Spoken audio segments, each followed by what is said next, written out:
Russell Singleton is joining us in studio this morning from Trip Family Medicine here in Twin Falls. We're at 8:34 and back to 59. Bill Colley with you on Top Story this morning too on KLIX.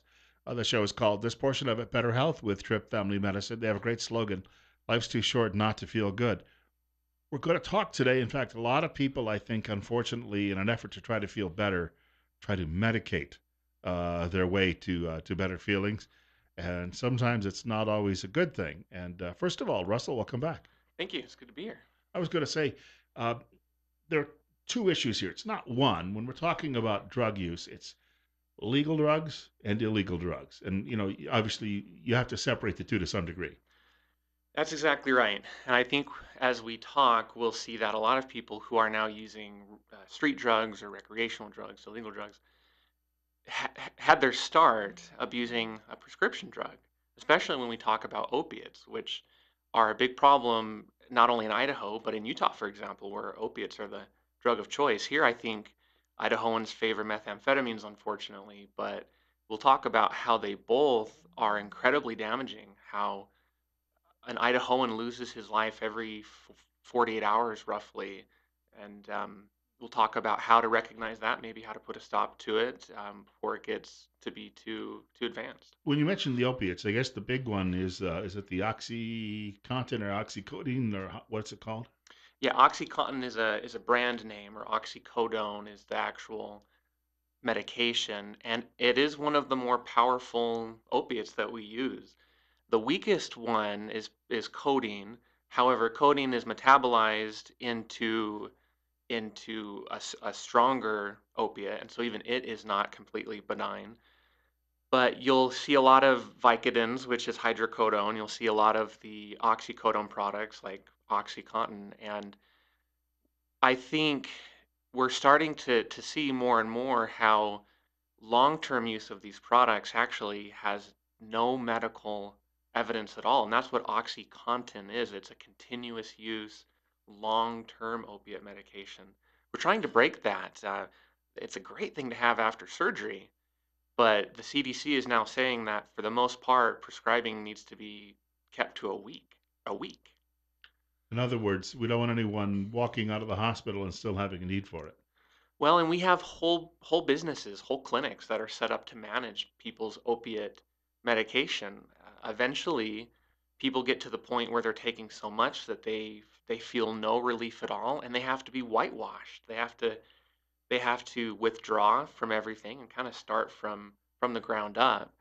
But the connection I wanted to make today is how so many people who go on to abuse street drugs or recreational drugs got their start abusing prescription drugs. In fact, there's a statistic out there that 1 out of 5 high school students in Idaho, high school students, have used a prescription drug without a legitimate prescription. So this problem begins early, early. These are people raiding the medicine cabinet at home or at a friend's house. Yeah, absolutely. I think they'll start with mom and dad because it's within reach, then grandma and grandpa, and eventually they start breaking into homes. And so anytime we prescribe this medication, we not only do it for a very short amount of time and provide a very limited supply, but we tell patients and their parents, if the patient is a minor, that these need to be administered by an adult and they need to be locked up and kept out of sight. The medicine cabinet is not a good place for these. A lot of times with young people, I don't think the threat of arrest or the law has an impact because they think to themselves, well, I'm young. I can always, number one, I can always recover from the use of this. And number two, I can always recover from the law. 20 years from now, it won't make a difference. It won't be on my record. Well, and that's where we start talking about things like addiction and dependency. Addiction actually isn't a medical term, where dependency is. Dependency refers to the biological need for this drug to continue basic levels of functioning, where an addiction has more to do with the destructive behaviors that a person will engage in to continue their use, and it refers to the negative consequences in their life, their how their family relationships suffer, their work, their schooling, and I think people overestimate their ability to break free of something that not only affects them biologically, but psychologically as well. And as a kid, you don't fear much because you're healthy when you look in the mirror, and for the most part, think this can't happen to me. Yeah, it's about perspective. Kids just haven't lived long enough to know what can go wrong. I mean, I remember when I was a young man, I remember asking my dad permission to do this, that, or the other thing, go on this trip, do that thing. And he would often reply with the things that could go wrong, not to discourage me, but just to help me understand, have you thought about all of the consequences? And I would say, oh, no, that could never happen. That's not going to happen. That's not an issue. And he would always respond with something like, the fact that you don't recognize that, the fact that you can't see that means you're not old enough to be doing this. It reminds me of my parents. They were like a Bond villain or somebody in medicine. Doctor, no. Yeah. Uh, we've got more coming up with Russell Singleton on Trip Family Medicine. You can also reach us. Hold on to your telephone calls. We'll talk to you after the break. It's 8:40, and we've got 57. Temperature's going the wrong way, at least temporarily. Bill Colley with you this morning on News Radio 1310 KLIX and News Radio 1310.com. Telephone number to reach Russell Singleton from Trip Family Medicine while he's in the studio with us is 736 0300. 736 0300. And he's talking about issues, drug issues, and he referenced it differs sometimes state by state. Utah is slightly different than what we see in Idaho, but oftentimes these issues involve children, teenagers especially, and can get out of hand. Also, they involve adults too as well. If you've got a comment or question, feel free to give us a call. We're at 59. It's coming up on 8:43. Bill Colley with you as well this morning on News Radio 1310 KLIX and News Radio 1310.com. Before we talk much more, for people who'd actually like to reach you at the office, how do they go about doing that? Give us a call at 933-4400. I also want to remind people that we are very soon having our 5th anniversary celebration on July 14th at the city pool. RSVP is required because it's a limited space and it's open currently only to patients and their families. But we're going to have a barbecue, we're going to have a pool party, prizes, games. It'll be a lot of fun. So call 933-4400 to schedule an appointment or to RSVP for our 5th anniversary pool party. July 14th, wasn't it? Yeah, it is July 14th from Bastille 5 Day. p.m. to 7 p.m. And that's a Friday for people out there who might be counting, right? I believe it is. We wanted to mention, you talked a little bit about the issues we have with this going on, and obviously it's very costly economically. It's costly to families. It harms people's lives, their relationships.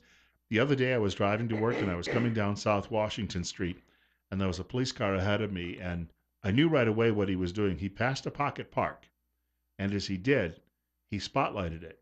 And the reason he's doing that at 4:55 a.m. is because in the parks, because they're landmarks, people deal a lot of illegal drugs in these places, and they do it after sunset because they know that they can get away with it. Maybe, well, not get away with it, but more difficult to see them. And they pick these parks because the parks are often, a place everyone would know where to find. But obviously they're keeping a close eye on this because of these issues.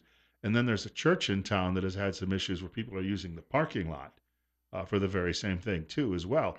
Uh, we don't see it often if you work daytime and you go to work and you go home from work and you live a fairly sedate lifestyle, but it's out there. Well, and sometimes it happens right under your nose. We talked about medications disappearing from the medicine cabinet. I mean, how many people know the exact pill count of their Vicodin that they got after a foot surgery, or let's say they have some Ativan or something because they have travel anxiety. How many people know exactly how many pills are in the bottle? And would you know if one or two went up missing? Some of these have a price of several $100s per pill. And I think it happens even in plain daylight. But certainly where people can't be discovered as well. We have a caller looking to join us. It's 8:45, and you're listening to Better Health with Trip Family Medicine on KLIX. Caller, you're on the air. Hey, Bill, thank you for this show. It's a really good topic to be talking about. A couple of years back, I suffered from an Achilles rupture, and I had surgery here in Twin. Excellent doctors, by the way. But they gave me, I think it was like a 10-day supply of this Vicodin, and I took one of those damn pills, and I felt terrible. I took it one day. That's all I needed. The pain wasn't so great that a Tylenol or a ibuprofen couldn't have, you know, kept it under control. I think it stems back, from beyond childhood. When the breakup of the family, children aren't taught self-control and consequences of their actions, and as a result, we have a society nowadays that doesn't fear anything. They don't think about the consequences, and I don't know. What do you think? I'd like to hear it. Doesn't fear anything was a great point. Yeah, I think the caller made some great points. First of all, uh, are opiate medications required after every surgery? Well, probably not. Anytime I do a biopsy in the office, I'm usually telling people, all right, your topical or your local anesthetic will last an hour. After that, ice, some ibuprofen. If you need anything more, give me a call. And only once in the last 5 years have I ever been called saying the ibuprofen isn't enough. Can I have something more? But the other thing that he brings up too is the healthcare providers desire hopefully to ease pain and ease suffering. Actually, statistics show that we under treat pain. So I think some providers go overboard and hand out bottles and bottles of this stuff that, like the caller said, never gets used. And that's where it starts to become a target. Another interesting comment was that a lot of folks can't tolerate these medications because they're so sedating, or they cause nausea or constipation or itching. But I think some people are maybe genetically wired to feel that euphoria that also is associated with these a little bit more readily. And you could be set up to fail before you ever take your first pill. I think we've heard that in relation to alcohol for a long time. Some people are doomed from their first drink. It doesn't take a lifetime of abuse to become an alcoholic. A lot of that's a genetic thing too, because like some people can't digest certain dairy products from some parts of the world, and I think that people would be susceptible to alcohol abuse for the same reason. We see them come out of various parts of the world. Well, I talked about codeine a little bit earlier. Promethazine with codeine is a really common cough suppressant. Well, over the last couple of years, we have seen some fatalities in children and teens after a tonsillectomy, where they had some breathing issues, maybe coming out of surgery. They were given some Tylenol with codeine, or maybe promethazine with codeine, or whatever, for a cough, or probably for the pain. And these few children were believed to be rapid metabolizers. They were genetic rapid metabolizers. And so they took that codeine and they broke it down into a much stronger derivative at a rate that the surgeons couldn't expect. And they basically went into respiratory depression and died. And so over the last couple of years, we have several leading organizations like the American Academy of Pediatrics, among others, saying no more. No more coding for children. Certainly not around surgery, but there's really no added benefit. So that's something that I've adopted recently. Whether you have the flu or bronchitis, we'll find something else for you, but it can't be a coding based, because you genetically might be at high risk. I know that going back in the history of this, into the 1960s, there were a lot of people who were being prescribed antidepressants, and various medicines came along over the years. We're a little bit more careful about those, what we actually are giving to people, but it seemed to be at the time they were often given out like candy. Jim Bouton wrote in his book Ball Four, his baseball book, about how they called them greenies. These were these little upper pills the ball players would take before they'd go out onto the field, and Hmm. it was common practice for a lot of people in those types of occupations. I'm going to guess though that a lot of people today that we sit with, whether they be in a neighboring cubicle or in a school classroom or next to in a restaurant, a lot of people are heavily medicated in that sense. That's a good point. I wonder if what they were taking in that case was more of a stimulant medication, like an amphetamine product that we might use for ADHD. It improves focus. But to your point that a lot of your friends and family may be taking something for depression, I think is spot on. Now, whether that's good or bad, I think is a different discussion. But I would say there are probably two classes of medications generally that we use to treat things like depression, anxiety, OCD, things of that nature. One boosts levels of brain neurotransmitters like serotonin or norepinephrine or dopamine. Those are typically non-habit forming. But then there's this other class called the benzodiazepines, and these are like Ativan and Xanax and Klonopin. They're more for anxiety. These are habit forming. These are abused, and withdrawal from a benzodiazepine can be fatal. And that's unique because withdrawal from an opiate is not fatal. Withdrawal from amphetamines is not fatal. Withdrawal from alcohol can be, and benzodiazepines are really the other class that can cause significant health consequences, if not fatality. I was thinking that, years ago, and it's probably in the 1990s, I read a medical story that said there was an effort to we've identified the brain receptors where addiction or dependency, as you put it, that medical term is actually developed, and it's if we could figure out how to break those connections in those receptors, we could simply break addiction. So somebody could actually take painkillers for a couple of weeks after surgery and then get up and walk around without having any, but you'd have to actually give them some other medicine to break it.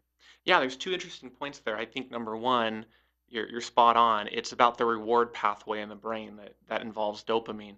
And actually, it's the same pathway whether you are taking a prescription drug or whether you're receiving praise or eating something you like. The pathway is the same.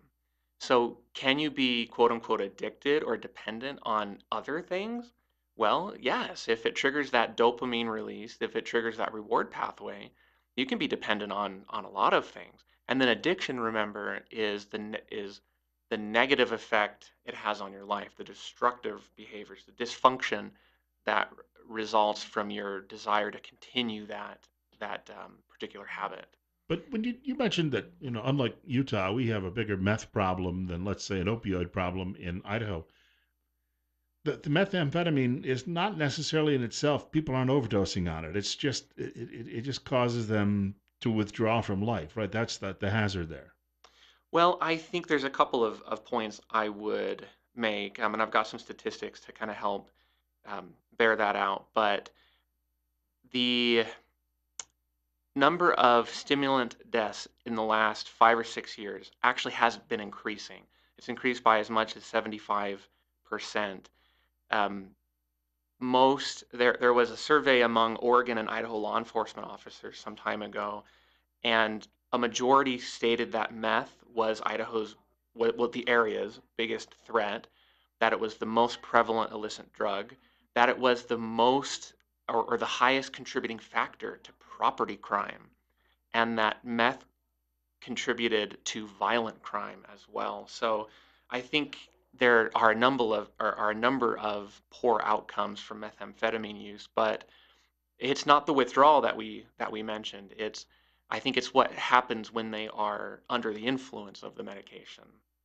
Now, the heroin epidemic that has been hitting parts of the East and the Appalachian region hasn't quite reached here to the same degree yet, but I think we're still seeing some of that too as well. Well, that is where most opiate abusers eventually end up is heroin. They start on things like prescription Vicodin or OxyContin like we talked about before.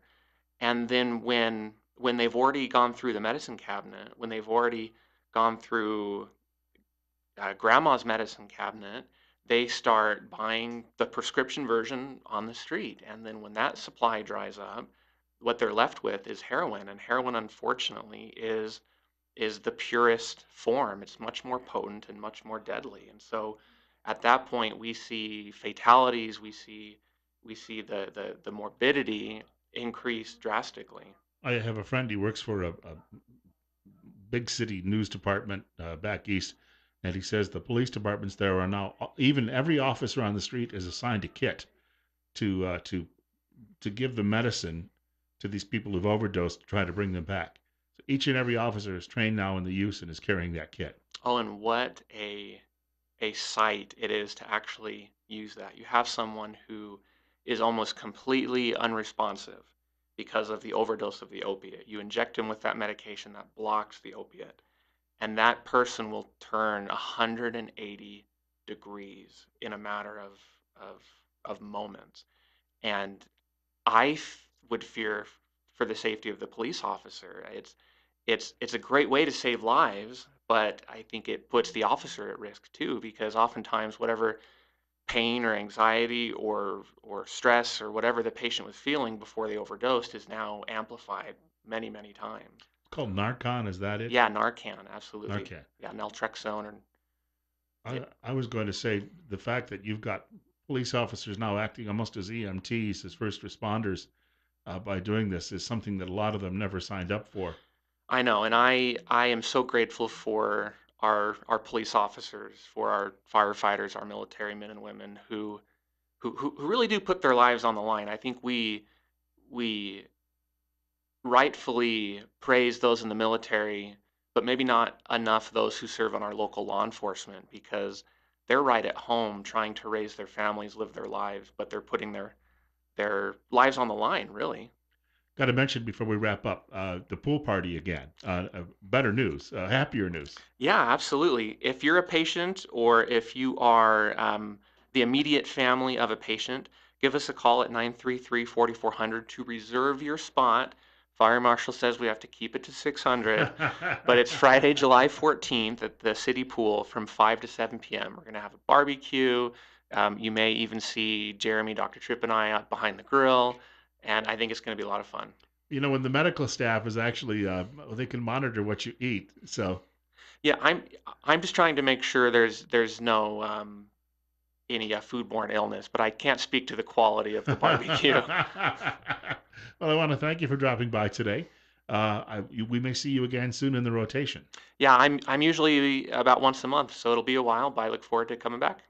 We want to thank Russell Singleton, physician assistant from Tripp Family Medicine, for joining us this morning on Top Story. We've got one more hour of the program coming up with Bill Colley on News Radio 1310 KLIX and newsradio1310.com.